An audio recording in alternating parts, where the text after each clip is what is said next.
श्रीराम राम रामेति रमे रामे मनोरमे सहस्रनाम तत्तुल्यं रामनामवरानने।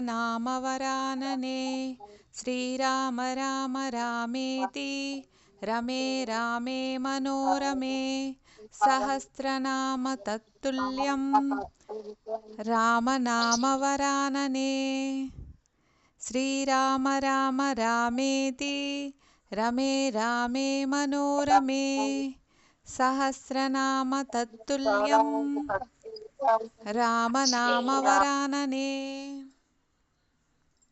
श्रीरामनामवरानन ओं नमः इति। రామ రామ రామ రమతి వీరేంద్ర క్లాస్కి జాయిన్ అయినావా ఈరోజు? గుడ్ ఆఫ్టర్నూన్ మా. సరే, క్లాస్ స్టార్ట్ చేద్దాము, వినండి. సో నిన్నటి క్లాస్ వినకుంటే మీరు తర్వాత వీడియో పెట్టినాను చూడండి. నిన్న క్లాస్లో మళ్ళీ నేను అడిగినంత వరకు మ్యూట్లో పెట్టుకో, అన్మ్యూట్ చేసుకో, మళ్ళీ తర్వాత ఎప్పుడన్నా అవసరమైనప్పుడు ఇప్పుడు మ్యూట్లో పెట్టుకో. సరే, నిన్న క్లాస్లో విశ్వామిత్ర మహర్షి వంశచరిత్ర గురించి ఆయన వివరంగా చెప్పడం జరిగింది. అంతేకాకుండా పరోక్షంగా గృహస్థాశ్రమం గురించి రామునికి బోధించడం జరిగిందనమాట. తర్వాత ఆ రోజు రాత్రి వాళ్ళు అక్కడే నిద్రపోయి మరునాడు ఉదయం లేచి గంగా నదిని దాటుతున్నారన్నమాట. అప్పుడు రాముడు మళ్ళీ ప్రశ్నిస్తున్నాడు విశ్వామిత్ర మహర్షిని, స్వామి, ఈ గంగా నది గురించి నాకు చెప్పండి, నాకు దీని గురించి వివరంగా చెప్పండి అని ఆయన చాలా ఉత్సాహంగా అడుగుతున్నాడనమాట. అడిగినప్పుడు విశ్వామిత్ర మహర్షి ఈ విధంగా చెప్పడం మొదలుపెట్టారు. నాయనా రామ, నీకు అంగదేశం గురించి ముందే చెప్పాను కదా అని అంటున్నారు. మొదట రామలక్ష్మణులను తీసుకుని వెళ్ళినటువంటి ఆశ్రమం అదే కదా, అంగదేశము అనేటువంటి ప్రదేశంలో ఉన్నటువంటి ఆశ్రమం గురించి అప్పుడు చెప్పడం జరిగింది. అక్కడ మన్మధుడు మహాశివుని యొక్క తపస్సును భంగం చేయడానికి ప్రయత్నించినప్పుడు, పుష్పబాణాలు మన్మథ బాణాలు వేయాలని ప్రయత్నించినప్పుడు ఆయన మూడవ కన్ను తెరవడం, అప్పుడు మన్మథుని యొక్క అంగాలు కాలిపోవడం, ఆ విధంగా జరుగుతుందన్నమాట. సో ఈ విధంగా మన్మధుడు చనిపోయినప్పుడు ఆయన చేతుల్లో ఉండేటువంటి ఆయన శరీరం పోయింది, ఆత్మ మాత్రం అలాగే ఉంది. మరి ఆ శరీరం పోయినప్పుడు ఆయన చేతిలో ఎప్పుడు కూడా 5 పుష్పబాణాలు చెరుకుగడ ఉంటాయన్నమాట. మరి ఈ 5 పుష్పబాణాలను చెరుకుగడను అమ్మవారైనటువంటి పార్వతీదేవి తీసుకుంటారు. ఎప్పుడైతే ఈ పుష్పబాణాలను పార్వతీదేవి ధరిస్తారో అప్పుడు పరమేశ్వరుడు అమ్మవారి పట్ల అనురక్తి పొంది ఆమెను వివాహం చేసుకుంటారన్నమాట. అప్పుడు అమ్మవారు ఎలా ఉంటారు అంటే శివకామ సుందరి రూపంలో ఉంటారు. ఆ విధంగా జగజ్జనని అయినటువంటి పార్వతీమాత శివుణ్ణి వివాహం చేసుకుంటారు. చేసుకున్న తరువాత మళ్ళీ పార్వతీదేవి మన్మథునికి అతని శరీరాన్ని తిరిగి ఇస్తుందన్నమాట. ఇచ్చినప్పుడు ఆ 5 పుష్పబాణాలను చెరుకుగడను కూడా అతనికి ఇస్తుంది. సో ఎందుకు ఈ పుష్పబాణాలు మన్మథ బాణాలు అంటే ఇది లోకంలో అందరినీ కామంలో ముంచెత్తడం కోసమైతే కాదు. మనము ముందే చెప్పుకున్నాం కదా, ఎవరైనా సరే పుట్టుకతోనే 3 రకాలైనటువంటి రుణాలు ఉంటాయి అని. మరి పితృరుణం తీర్చుకోవాలి అంటే ఖచ్చితంగా సంతానంను పొందాలి. కాబట్టి అందుకోసం మాత్రమే ఉపయోగపడుతుంది కానీ అనవసరంగా దాన్ని ఉపయోగించడం దాని అర్థం కాదనమాట. కాబట్టి ఈ విధంగా మన్మధుడు ఆ బాణాలను ధరించి వెళ్ళిపోతాడు. ఇక పార్వతీ పరమేశ్వరులు చాలా సంతోషంగా గడుపుతూ ఉంటారు. ఆ విధంగా 100 దివ్య సంవత్సరములు గడిచిపోతాయన్నమాట. గడిచిపోతే అంత దివ్య తేజస్సు కలిగినటువంటి పరమశివుడు, అంతే తేజస్సుతో విరాజిల్లుతున్నటువంటి పార్వతీదేవి, వీళ్ళిద్దరూ వలన పుట్టేటువంటి పుత్రుడు ఇంకా ఎంత తేజస్సుతో ఉంటాడో ఆ మహా తేజస్సును మనం భరించగలుగుతామో లేదో అని దేవతలకు ఒక అనుమానం వస్తుందన్నమాట. అనుమానం వచ్చి వాళ్ళు ఏం చేస్తారంటే ఎక్కడైతే పార్వతీ పరమేశ్వరులు ఉన్నారో అక్కడికి వెళ్ళి బయట నుంచే దేవతలు శివుణ్ణి పిలుస్తారు. స్వామి, లోకరక్షక, ఈశ్వర, పరమేశ్వర అని గట్టిగా పిలుస్తారనమాట. పిలుస్తూనే శివుడు ఆ మాటలు విని దేవతలకు ఏం ప్రమాదం ముంచుకొచ్చిందో అని బయటికి వస్తారు. వస్తే అప్పుడు వాళ్ళందరూ కూడా ఆయనకు ప్రణిపాతం చేస్తారు. దేవతలంతా చేసి ఇలా చెప్తున్నారనమాట. స్వామి, మీ తేజస్సు చాలా గొప్పది. అమ్మ తేజస్సుతో కలిసినప్పుడు ఇంకెంత తేజస్సు గల పుత్రుడు జన్మిస్తాడో కదా. అలాంటి మహా తేజస్సును మేము అసలు భరించలేమేమో. కనుక మీరు దయచేసి అమ్మవారు మీరు కూడా తపస్సు చేసుకోవడానికి వెళ్ళండి అని వాళ్ళు కోరుకుంటారు. మనకు ఇది చాలా అసందర్భంగా అనిపిస్తుందన్నమాట. కానీ దీని వెనుక ఉన్నటువంటి కథ గురించి మనం మళ్ళీ ముందు ముందు తెలుసుకుంటాం. అలా వాళ్ళు అడగంగానే పరమశివుడు సరే మీ కోరికను నేను ఒప్పుకుంటున్నాను అనేసి చెప్తారు. అయితే పార్వతీదేవి వలన అనురక్తుడైనటువంటి నేను మరి నాలో వృద్ధి చెందినటువంటి వీర్యాన్ని ఎక్కడ వదలాలి అని అడుగుతాడు. అప్పుడు దేవతలందరూ ఏమని చెప్తారంటే అటు చూసి ఆ భూమి మీద వదలమని చెప్తారు. అప్పుడు ఆ భూమి మీద ఆ వీర్యాన్ని పరమశివుడు వదులుతాడు. అయితే ఆ భూమి సంతోషంగా స్వీకరిస్తుంది. ఎందుకంటే భూమాత చాలా సహనంతో ఉంటుంది కదా. మరి సాక్షాత్తు పరమశివుడు దైవకార్యం అనేసి స్వీకరిస్తుంది. అయితే ఆ వీర్యం యొక్క తేజస్సు ఎంత గొప్పగా ఉంటుందంటే దాన్ని భరించే శక్తి భూమికి కూడా ఉండదన్నమాట. వెంటనే భూమి నా వల్ల కాదు దీన్ని భరించడము అని అంటుంది. అప్పుడు దేవతలందరూ సరే అయితే మీరు భరించలేకపోతే మీరు అగ్నిహోత్రునికి ఇవ్వండి అని చెప్తారు. అప్పుడు అగ్నిహోత్రుడు దానిని స్వీకరిస్తారనమాట. అగ్ని మామూలుగానే మహా తేజస్సుతో ఉంటుంది కాబట్టి తీసుకుంటారు. ఈ విషయాలన్నీ జరుగుతున్నప్పుడు ఈ తేజస్సు వలన లోకంలో అంతా కూడా తేజస్సు ఎక్కువైపోయి ఎక్కువ వేడి పెరిగిపోయి ప్రజలంతా కూడా హాహాకారాలు చేస్తూ ఉంటారనమాట. ఈ ఆర్తనాదాలు ఈ సందడి అంతా చూసి పార్వతీదేవి బయటికి వస్తారు. బయటకు వచ్చినప్పుడు అక్కడ ఉన్నటువంటి దేవతలను అడుగుతారు, ఏం జరుగుతోంది ఇక్కడ, ఏమిటి ఇక్కడ అలజడిగా ఉంది అని. అప్పుడు దేవతలందరూ జరిగిన విషయాన్ని చెప్తారనమాట. ఇలా మేము మీకు పరమశివునికి పుట్టిన బిడ్డ తేజస్సును భరించలేమని భయపడి పరమశివుణ్ణి కోరాము, మీరు సంతానాన్ని పొందవద్దని. అప్పుడు పరమశివుడు ఈ విధంగా వీర్యాన్ని భూమి మీద కొదిలినప్పుడు దాని శక్తి వలన ఇలా జరుగుతుంది అని చెప్తారు. చెబితే అప్పుడు పార్వతీదేవి చాలా బాధపడుతుందన్నమాట. సో ఎవరైనా స్త్రీ అమ్మతనాన్ని దూరం చేసినప్పుడు అది వర్ణనాతీతంగా ఉంటుంది. కాబట్టి పార్వతీమాత చాలా బాధతో దేవతలను శపిస్తుంది. నన్ను అమ్మతనానికి దూరం చేశారు కాబట్టి మీరు దేవతలు ఎవ్వరూ కూడా మీ భార్యల నుంచి సంతానాన్ని పొందకుండురుగాక అని శపిస్తారనమాట. అందుకనే దేవతలకు సంతానం అనేది కలగదు. అంతేకాకుండా భూదేవి ఈ వీర్యాన్ని స్వీకరించినందుకు భూమాతను కూడా శపిస్తారు. ఈ విధంగా అందరూ శాపానికి గురి అవుతారు. తరువాత ఇంకా పార్వతీ పరమేశ్వరులు యథావిధిగా తపస్సు చేసుకోవడానికి వెళ్ళిపోతారు. అయితే ఈ కథ ఇంతటితో ముగియలేదన్నమాట. ఈ విషయం తెలుసుకున్నటువంటి ఒక రాక్షసుడు తారకాసురుడు, ఆ రాక్షసుని పేరు తారకాసురుడు. అది తెలుసుకొని ఆయన బ్రహ్మ కోసం తపస్సు చేస్తారు. అప్పుడు బ్రహ్మ తపస్సుకు మెచ్చి ప్రత్యక్షమవుతారనమాట. ప్రత్యక్షమైనప్పుడు తారకాసురుడు రాక్షసులందరూ దాదాపు ఒకే రకంగా కోరిక కోరుతారు. ఏమని అంటే వాళ్ళు శాశ్వతంగా ఉండిపోవాలా అని. అది అసంభవం అని వాళ్ళకు అర్థం కాదు. కాబట్టి ఇక్కడ తారకాసురుడు కూడా అదే అడుగుతున్నాడు, నాకు చావు రాకూడదు అని. అయితే బ్రహ్మదేవుడు మళ్ళీ చెప్తారు, నాయనా ఇలాంటి వరం ఇవ్వడం కుదరదు, పుట్టిన ప్రతి ప్రాణి చనిపోవలసిందే అని చెప్తారు. అయితే అతను చాలా తెలివిగా ఏమని అంటాడు, అయితే నాకు పార్వతీ పరమేశ్వరులకు పుట్టే సంతానం చేతిలో చావు రావాలి, ఇంకా మిగిలిన ఎవరి చేతుల్లో కూడా దేవతల వల్ల యక్షులు కిన్నెరలు ఎవరి చేత కూడా రాక్షసుల వల్ల నాకు చావు ఉండకూడదు అని ఇతను కోరుతాడనమాట.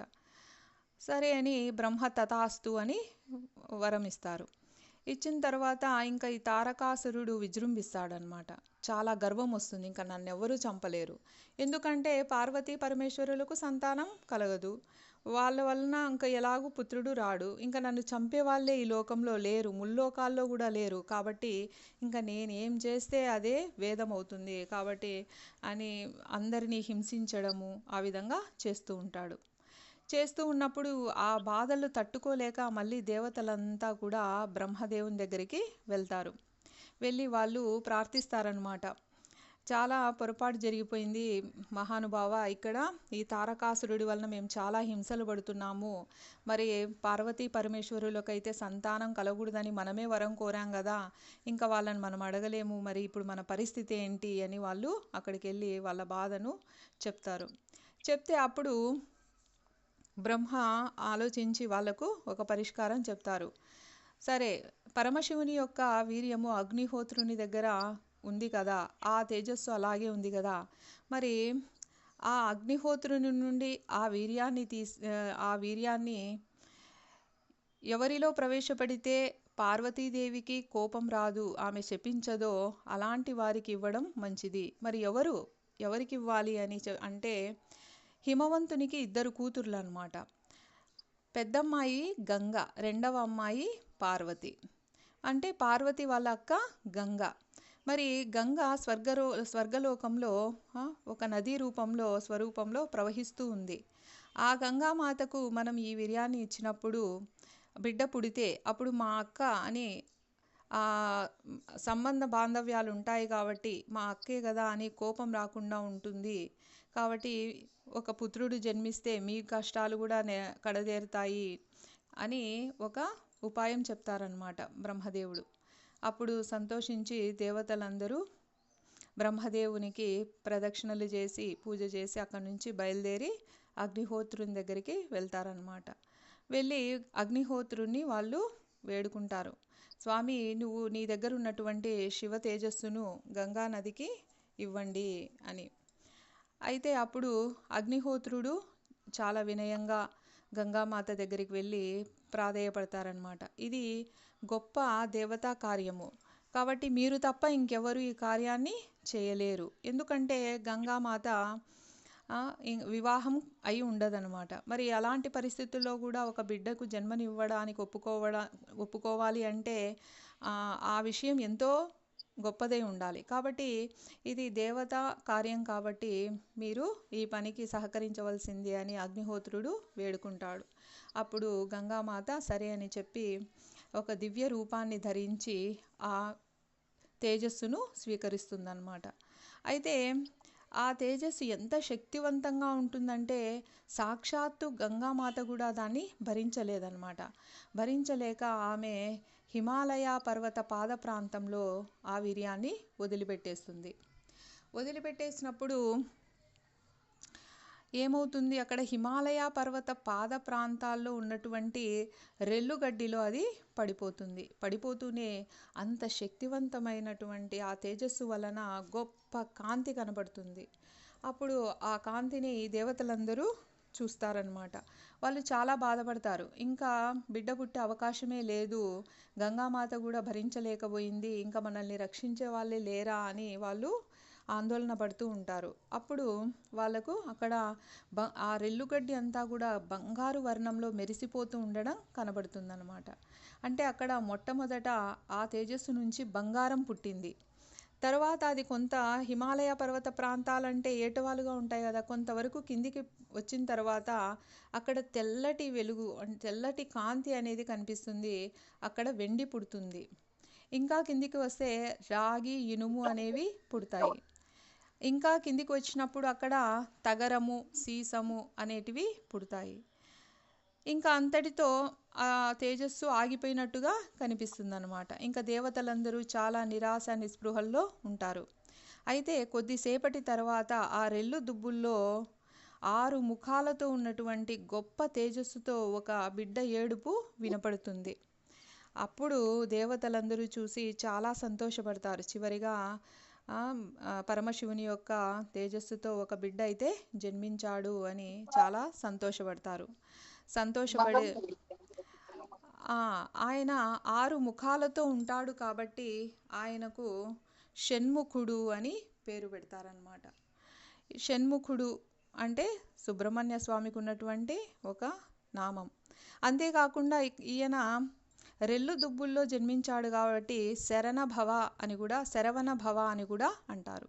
సో శరవణ భవ, షణ్ముఖుడు అన్నటువంటి పేర్లతో ఉన్నటువంటి ఈ బాలుడు పుట్టంగానే ఇంకా ఏడుస్తూ ఉంటే అప్పుడు ఆ బాబుకు పాలు ఇవ్వాలి కదా, మరి ఆ బాబు ఎలా పెరుగుతాడు అని దేవతలు చూస్తూ ఉంటే అక్కడ కృత్తికలు అనే వాళ్ళు వెళ్తూ ఉంటారనమాట. వీళ్ళు కూడా యక్షులు కిన్నెరలు లాగా ఒక తెగ, అంటే యక్షులు కిన్నెరలు అప్సరసలు లాంటి వాళ్ళు అనమాట. మరి ఆ కృత్తికలను ఈ దేవతలందరూ ప్రార్థిస్తారు, మీరు ఈ బాబుకు పాలిచ్చి పెంచండి అని. అయితే వాళ్ళు ఒక కోరిక కోరుకుంటారు, సరే మేమైతే ఆ పని చేస్తాము, కానీ మరి మా పేరుతో మా కీర్తి ఈ పిల్లవాని ద్వారా పెరగాలి అని అడిగితే అప్పుడు దేవతలందరూ సరే అయితే మీరు చేసినటువంటి పనికి గుర్తుగా ఈయనకి కార్తికేయుడు అని పేరు పెడుతున్నాము, మేమే కాదు ముల్లోకాలలో కూడా కార్తికేయుడు అనే పేరుతో ఆయన ప్రసిద్ధి చెందుతాడు అని వాళ్ళు ఆశీర్వదిస్తారు. ఆ విధంగా కార్తికేయుడు, షణ్ముఖుడు, శరవణ భవ అయినటువంటి సుబ్రహ్మణ్య స్వామి. సరే సుబ్రహ్మణ్య స్వామి అని ఎందుకు పేరు వచ్చిందంటే ఆయనకు బ్రహ్మజ్ఞానం ఉంది కాబట్టి, బ్రహ్మజ్ఞానంతో విరాజిల్లుతున్నాడు కాబట్టి ఆయనను సుబ్రహ్మణ్యుడు అని కూడా అంటారు. ఈ విధంగా స్కందుడు, సుబ్రహ్మణ్యుడు, కార్తికేయుడు ఇలా అనేక రకాల పేర్లతో ఆయన చాలా యశస్సుతో తేజస్సుతో విరాజిల్లుతూ ఉంటాడు. మరి ఈ విధంగా సుబ్రహ్మణ్య స్వామి పుట్టినటువంటి ఈ వృత్తాంతాన్ని మనము షణ్ముఖోత్పత్తి అని అంటామన్నమాట. ఈ షణ్ముఖోత్పత్తి సర్గ అనేది చాలా గొప్పది.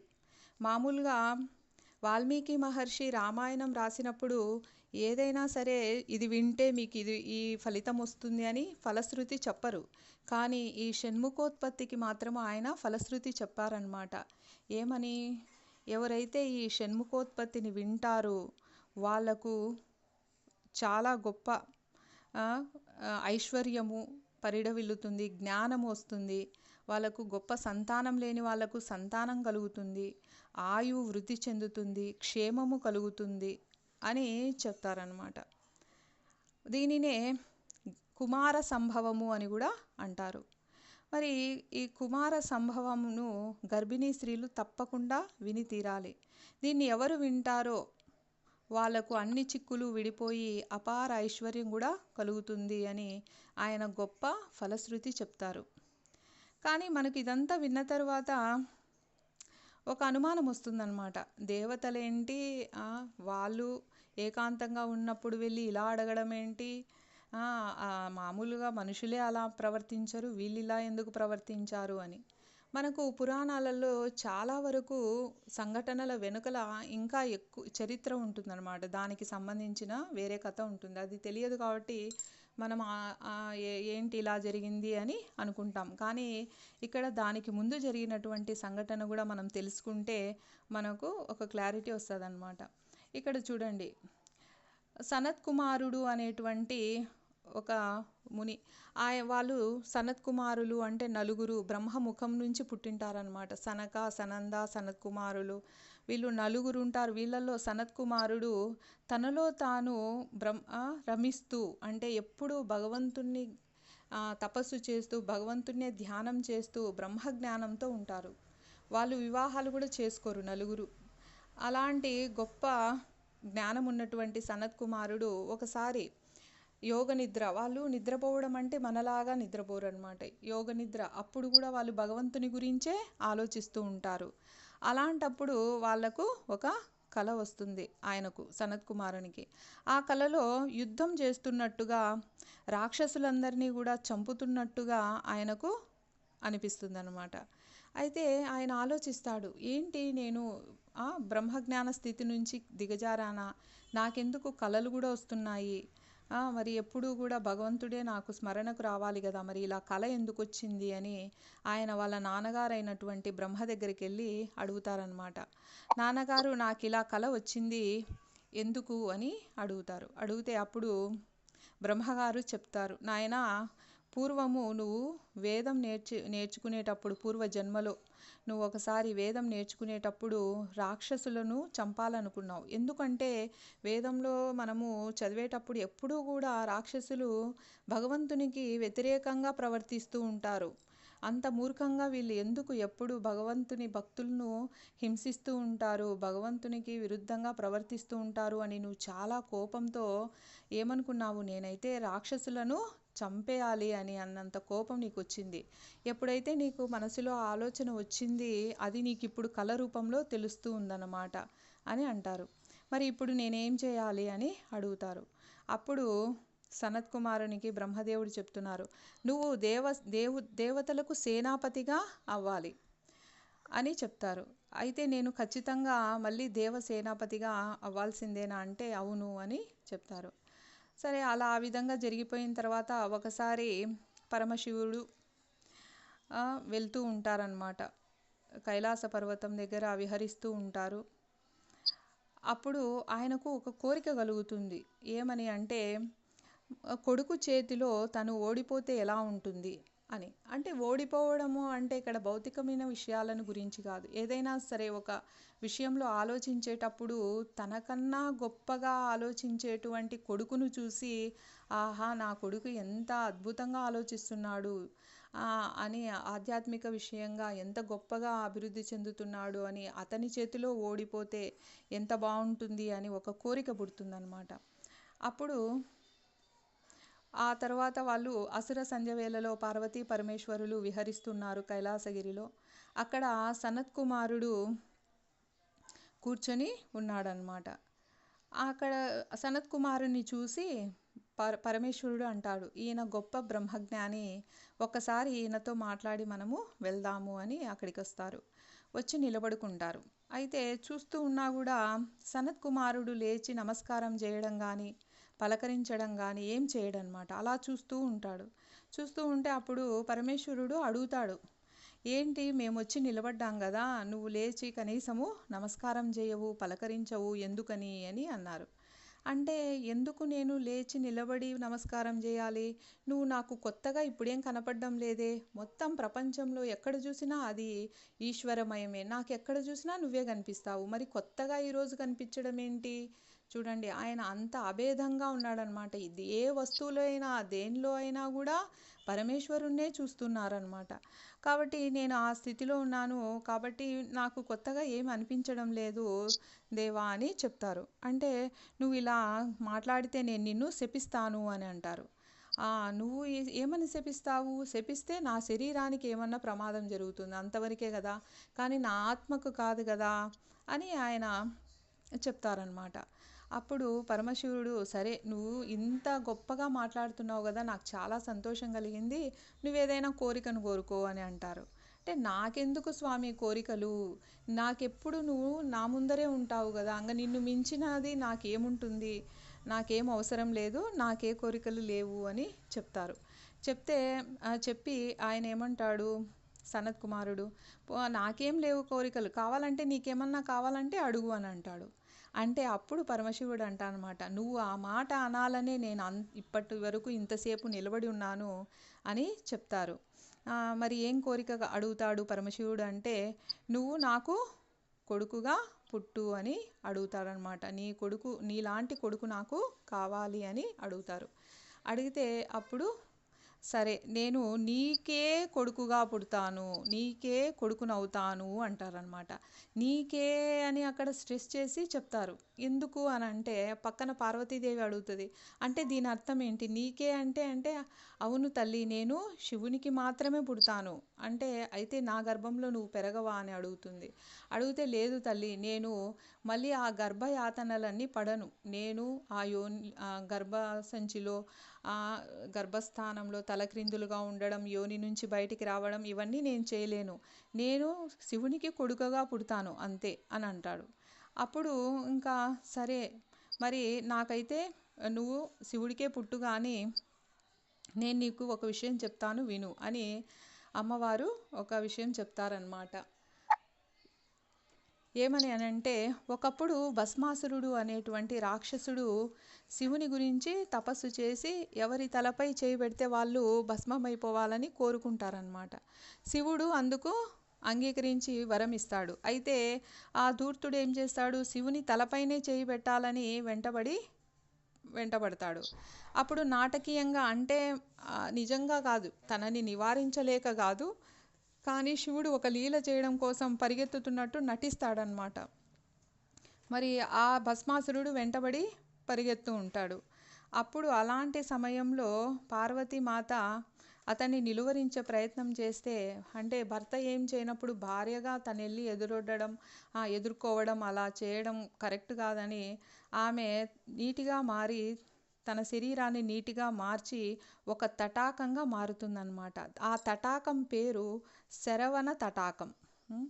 మరి శరవణ తటాకంగా మారాను నేను, ఆ శరవణ తటాకం నుంచి నువ్వు జన్మించు, అది హిమవత్ పర్వతం దగ్గర ఉంది అని కోరుకుంటుందన్నమాట.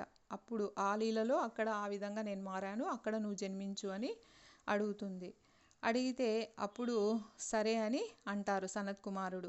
సో ఈ కోరికను నెరవేర్చడం కోసం, ఈ లీల కోసమే ఏం జరిగింది, అమ్మవారి గర్భంలో ఈశ్వరుని యొక్క వీర్యాన్ని ప్రవేశపెట్టకుండా అది ఈ విధంగా పరోక్షంగా గంగానది ద్వారా హిమవత్ పర్వత ప్రాంతం దగ్గర హిమవత్ పర్వత పాదం దగ్గర వదలబడి అక్కడ శరవణ తటాకంలో అక్కడ ఆ ప్రదేశం నుంచి జన్మించడం జరుగుతుందన్నమాట.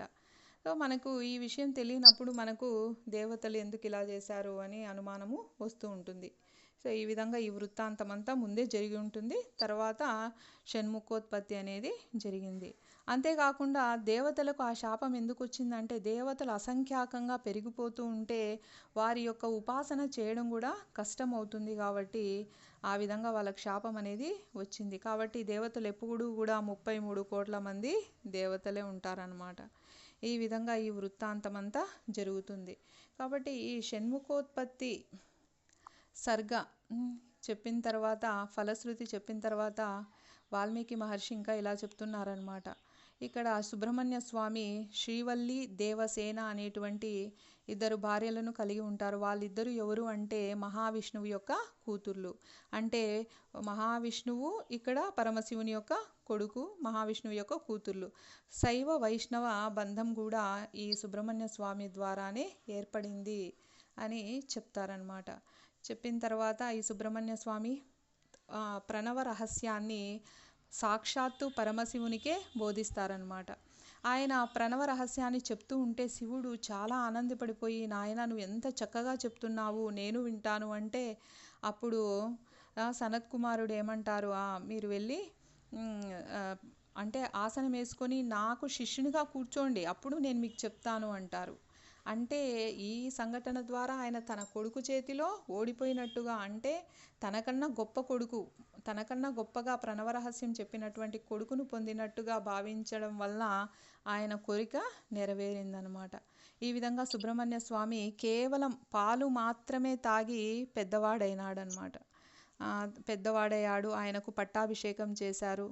ఎంత ముద్దుగా ఉంటాడు ఈ సుబ్రహ్మణ్య స్వామి అంటే సాక్షాత్తు అమ్మవారి యొక్క తేజస్సు అంతా ఆయనలో ప్రవేశించి చాలా ఎర్రటి శరీరంతో, ముద్దుగా ఉండేటువంటి బుగ్గలతో, ముద్దులు మూట కట్టేటట్లుగా ఆయన మాటలు ఎంతో అందంగా ఉంటారన్నమాట.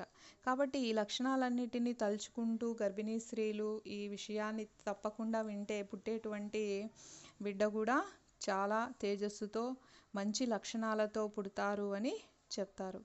అంతేకాకుండా ఎవరైతే ఈ కుమార సంభవాన్ని వింటారో వాళ్ళ ఆయుష్ చాలా బాగా, అంటే అర్ధాయుషుతో శరీరాన్ని వదిలేయాల్సిన అవసరం రాదు.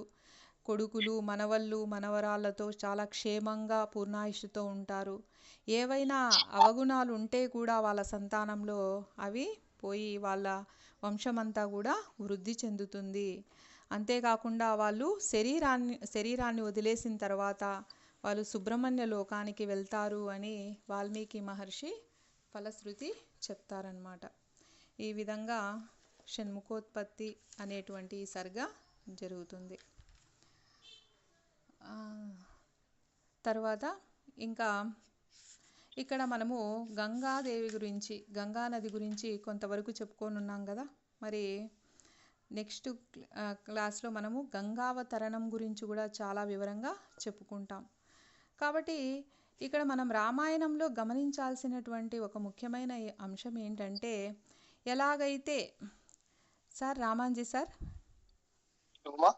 మీది మ్యూట్ చేసుకోండి సార్, మైక్ కొంచెం చిన్న చిన్న సౌండ్లు వస్తున్నాయి, రికార్డింగ్లో పడిపోతుందని అంతే సార్.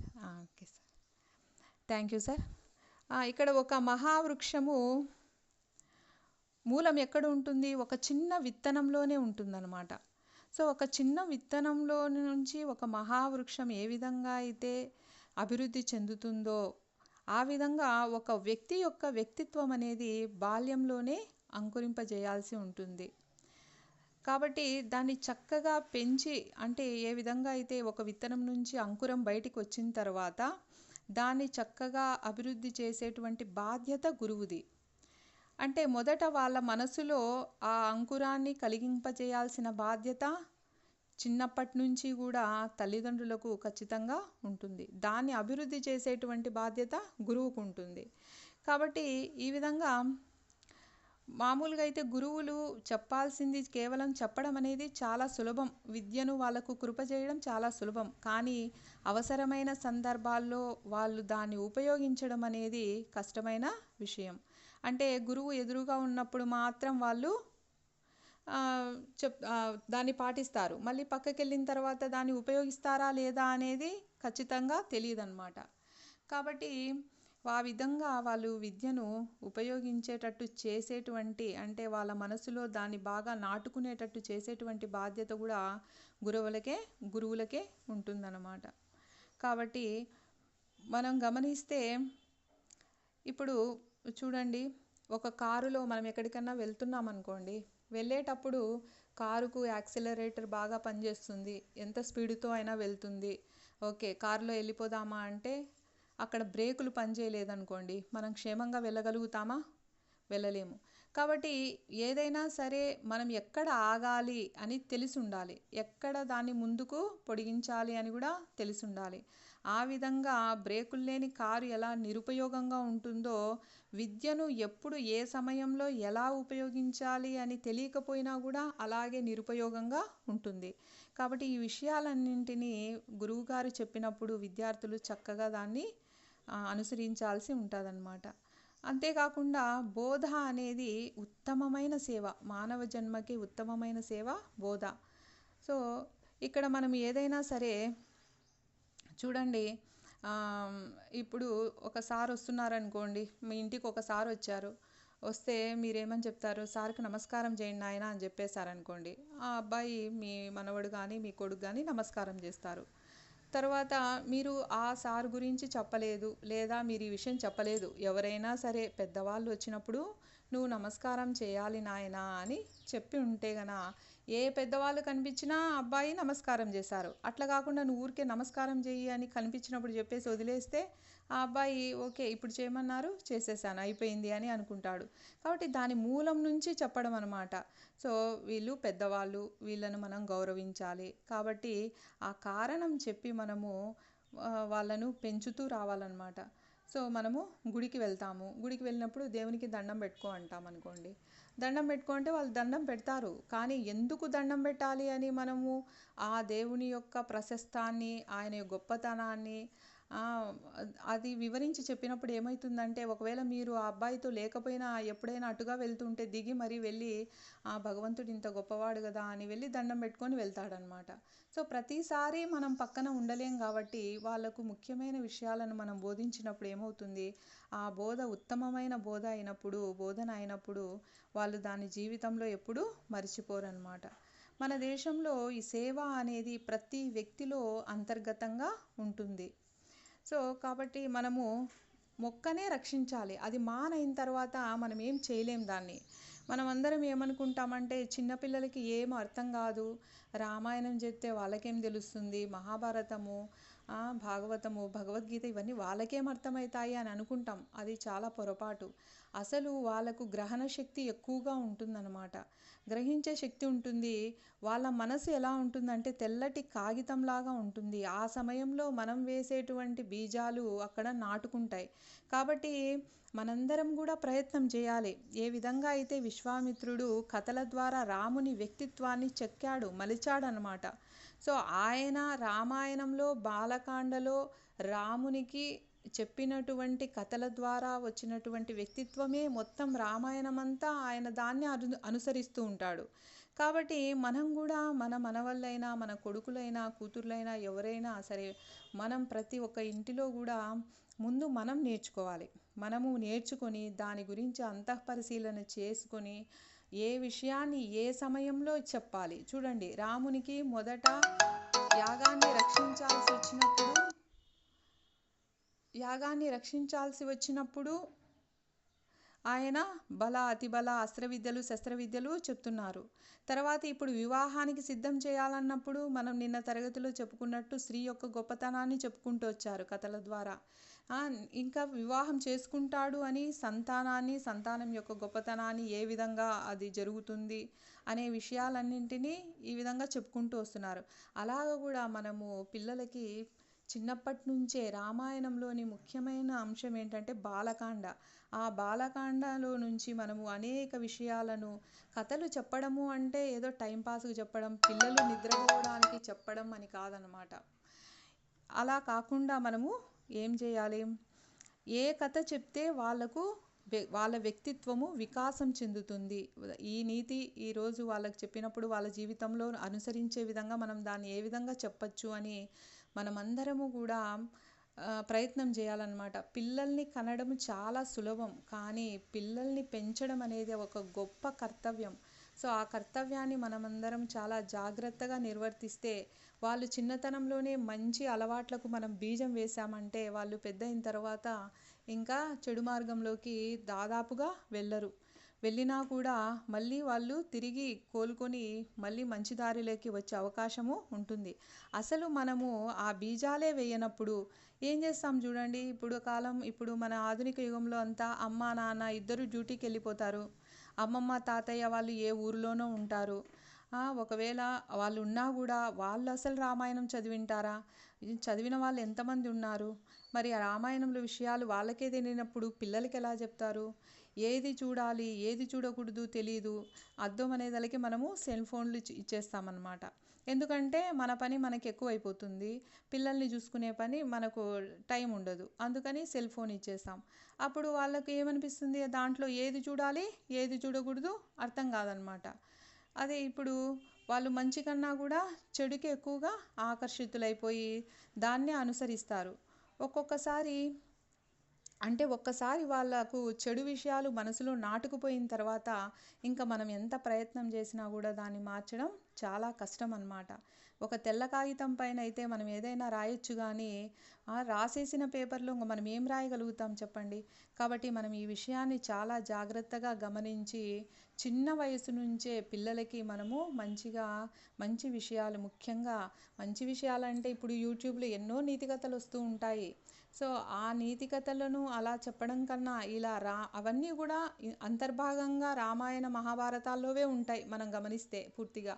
కానీ దానికి బదులుగా మనం ఇలా రామాయణ మహాభారతాలను మనము పఠించి అవగాహన చేసుకొని పిల్లలకు నేర్పించడం ద్వారా మనము వాళ్ళల్లో గొప్ప మార్పును తీసుకురావచ్చు అన్నమాట.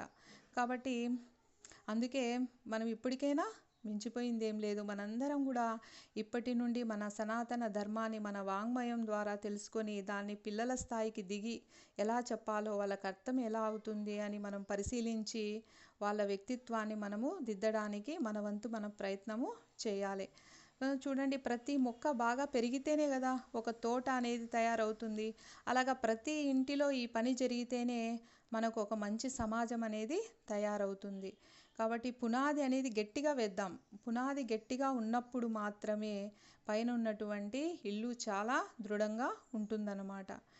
ఇప్పుడు మనం ఎవరైనా సరే మన ఇంటికి పిలిచినప్పుడు ఏమంటారు, పునాది వాళ్ళు అబ్బాయి ఎంత స్ట్రాంగ్గా వేశారయ్యా పునాది అని ఎవరు అనరు. పైన ఉన్నటువంటి ఇల్లు ఈ బెడ్రూమ్ చాలా బాగా కట్టారండి ఈ హాలు బాగుందండి, మీ గార్డెన్ చాలా బాగుందండి అంటారు కానీ మరి ఇన్ని అంతస్తుల భవనము ఇంత చక్కగా నిలబడడానికి కారణమైన పునాది ఎంత బాగా వేశారో అని ఎంతమంది అంటారు. కాబట్టి మనము పునాదిని చాలా బాగా వేస్తే పిల్లలు ఆ తర్వాత తమ వ్యక్తిత్వాన్ని పెంచుకుంటారు. అంటే ఒకవేళ మనము అక్కడ మన గుర్తింపు రాకపోయినా పర్లేదు అని చెప్పడం నా ఉద్దేశం. సో ఆ విధంగా మనము పిల్లల్ని పెంచడానికి ప్రయత్నం చేద్దాం. ఇక్కడ బాలకాండ అంతా కూడా రాముని ద్వారా నరజాతికి ఇచ్చినటువంటి ఒక విలువైన సందేశం అన్నమాట. దీనికి ముఖ్యమైన వాళ్ళు వశిష్ఠుడు, విశ్వామిత్రుడు. వీళ్ళిద్దరే రాముని వ్యక్తిత్వాన్ని మలిచారు. కాబట్టి నరత్వం కావాలి అంటే మనుషులుగా మనం బతకాలి అని అంటే ఎప్పటి వరకైతే మనం మనుషులుగా ఉండాలి అనుకుంటున్నామో అంతవరకు రామాయణాన్ని చదవాలి. మనుషులుగా ఉండడం అంటే మనిషి రూపంలో ఉండడం కాదు, మన ఆలోచనలలో కూడా మానవత్వం అనేది ఉండాలి అని అర్థం అన్నమాట. కాబట్టి నువ్వు ఒక బిడ్డతో, నీ కొడుకుతో కానీ కూతురుతో కానీ ఎలా మాట్లాడాలి అని అంటే రామాయణం చదివితే తెలుస్తుంది. మనం సమాజంలో ఎలా మెలగాలి అనేది రామాయణం చదివితేనే తెలుస్తుంది. గురువు గారిని ఎలా గౌరవించాలి అనేది కూడా రామాయణం చదివితేనే తెలుస్తుంది. నీ పూర్వీకులను ఎలా గౌరవించాలి, ఎలా మాట్లాడాలి, వాళ్ళను గౌరవిస్తూ ఎలా మాట్లాడాలి. సో రామాయణం తెలియకపోతే ఎలా ప్రవర్తించాలి, ఎవరితో ఏం మాట్లాడాలి అనేది మనకు అర్థం కాదు. ప్రతి చిన్న విషయాన్ని కూడా ఎలాగైతే పెద్దవాళ్ళు చిన్నపిల్లల్ని చేయి పట్టుకొని అడుగులు వేయిస్తారో అలా రామాయణం మన జీవితంలో ప్రతి అడుగులో కూడా ప్రతిఫలిస్తూ ఉంటుందన్నమాట. కాబట్టి అలా ఒకవేళ రామాయణం చదవలేదనుకోండి, ఏం జరుగుతుంది? అప్పుడు ఏం తెలుస్తుందంటే నా అంతవాడు ఇంకెవ్వడూ లేడు అనే అహంకారం ఉంటుంది. ఆ అహంకారంతో బ్రతకడం ఒక్కటే తెలుస్తుంది. చూడండి, నాకేంటండి, నాకు ఇది వచ్చు, నేను చేసేంత పని ఇంకెవరు చేయలేరు, నాలాగా ఇంత బాగా ఎవరు చేయలేరు అనే ఒక గర్వం అనేది వస్తుంది. కానీ రాముడు చూడండి, ఎంతో విద్యా పారంగతుడైన, అన్ని అస్త్రశస్త్రాలు తెలిసినా కూడా విశ్వామిత్ర మహర్షితో ఏమని చెప్తున్నారు, నేను నీ కింకరుణ్ణి మహానుభావ, నువ్వు ఏం చెప్తే అది నేను చేస్తాను అని అంటున్నారు. మరి అలా చెప్పగలిగేటువంటి స్థాయిలో మన పిల్లలు ఉన్నారా ఇప్పుడు?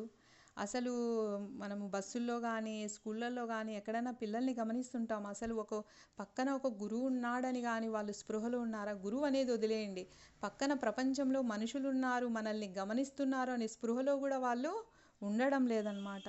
కాబట్టి మరీ ఇంత దిగజారిపోకుండా పిల్లల ప్రవర్తనలను కాపాడాల్సిన బాధ్యత మనకే ఉందన్నమాట.